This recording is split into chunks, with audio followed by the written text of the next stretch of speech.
Fala pessoal, tranquilo? Eu sou o Eduardo Barreto e esse é o quarto vídeo da série de resolução dos exercícios de sistemas pneumáticos e hidráulicos, na parte de eletrohidráulica. A gente chegou agora no exercício 3. Ele é um pouquinho diferente dos outros porque ele apresenta o exercício de uma maneira diferente. A gente já tem o nosso sistema hidráulico pronto aqui e a apresentação do exercício é explicando o funcionamento dele. Então vamos dar uma olhada aqui.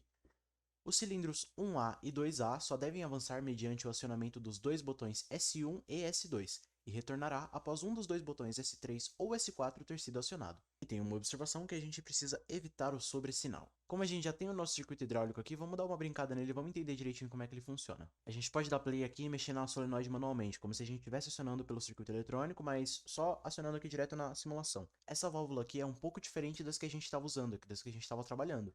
Ela tem duas solenoides e não tem nenhuma mola, então o acionamento dela, a mudança de estado da válvula, vai ser somente por essas duas solenoides. Quando a Y2 está ativada, a válvula está nessa posição aqui. Então a gente pode acompanhar o caminho do óleo por aqui. Ele sai da bomba, passa pela válvula, vai em direção ao B.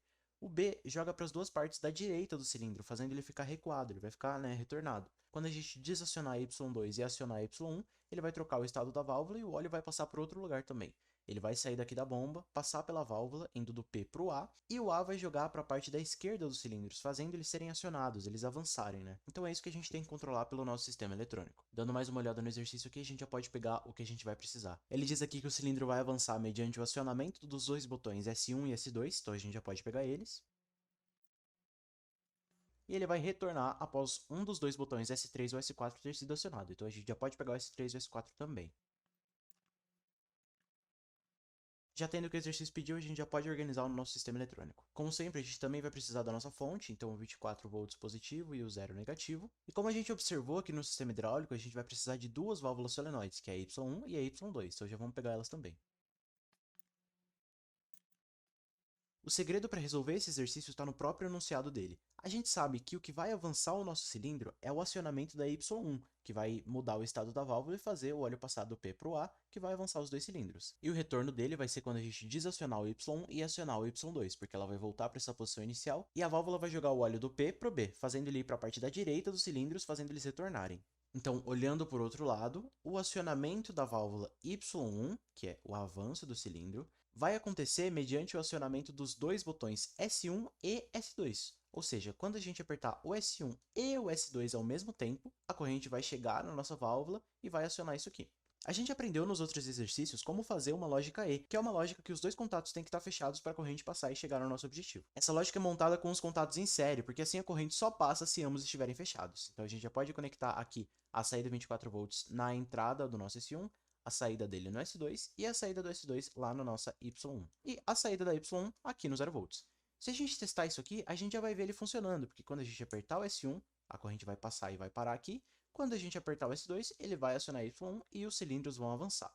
Quando a gente soltar os dois, a S1 vai continuar, a Y1, perdão, vai continuar acionada, porque ela não tem a válvula não tem nenhuma mola que empurra ela aqui. A válvula só vai voltar para a posição original quando a Y2 for acionada, e é isso que a gente tem que montar agora. O acionamento da Y2 vai ser quando um dos dois botões, S3 ou S4, ter sido acionado. Isso quer dizer que a corrente vai passar para Y2 quando a gente apertar o S3 ou o S4. E nos exercícios anteriores a gente também já aprendeu a fazer essa lógica U, que é onde a corrente tem mais de um caminho para passar, e aí qualquer um dos contatos que fechar vai permitir a passagem da corrente para a nossa Y2. Então a gente só precisa ligar aqui o S3 e o S4 em paralelo. Liga o S3 aqui no nó da saída de 24 volts, e o S4 no nó do que vai para o S3.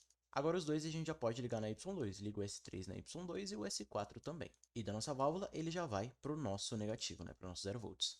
A gente já conseguiu fazer o nosso circuito funcionar. Se a gente testar aqui, quando a gente aperta o S1 e o S2, eles vão avançar o cilindro. Se a gente soltar aqui, eles continuam avançando, né? Quando a gente apertar o S3 ou o S4, vai ter o acionamento da Y2, porque a corrente vai conseguir passar por algum dos dois lados. Quando tem o acionamento do Y2, a válvula volta para essa posição, que faz os cilindros retornarem. Mas ainda tem um problema no nosso circuito, que é essa observação aqui. O exercício pede para a gente evitar o sobressinal. Sobressinal nada mais é do que o acionamento das duas solenoides ao mesmo tempo, quando a gente aciona a Y1 e a Y2 ao mesmo tempo. Isso acontece quando a gente aperta o S1 e o S2 para o acionamento da Y1 e a gente aperta ou o S3 ou o S4, ou até mesmo os dois juntos, porque assim a gente vai acionar a Y1 e vai acionar a Y2.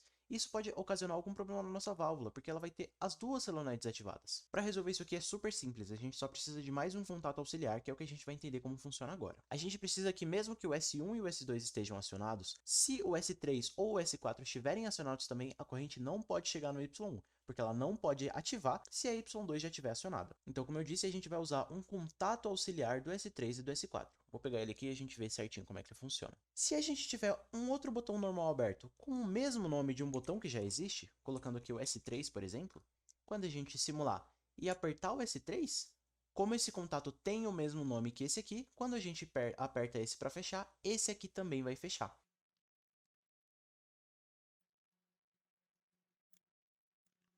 E acontece a mesma coisa com um botão normal fechado. Se esse botão aqui que é aberto tem o mesmo nome desse botão normal fechado, quando a gente fecha esse aqui vai abrir, porque ele vai comutar esse contato e vai comutar esse aqui junto. Aqui a gente já tem o que a gente precisa, porque quando a gente pressionar o S3, esse contato vai fechar e esse aqui vai abrir. Ou seja, se a gente colocar esse contato aqui antes da nossa solenoide,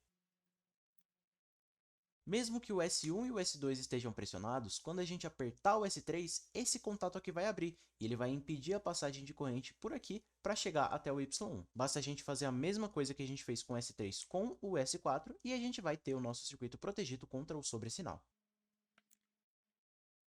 Testando aqui agora, dois contatos normal fechados do S3 e do S4. Quando a gente aperta o S1 e o S2, a corrente passa por aqui e chega na nossa Y1.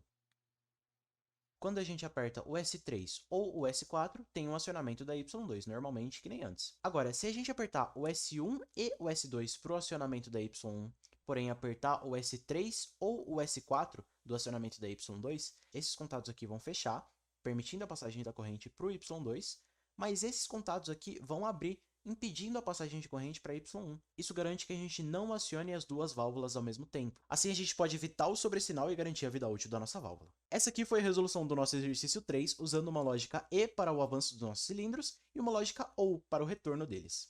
O que a gente fez aqui foi simplesmente usar os conteúdos que a gente aprendeu nos últimos exercícios para resolver esse exercício aqui e fazer o que ele pede.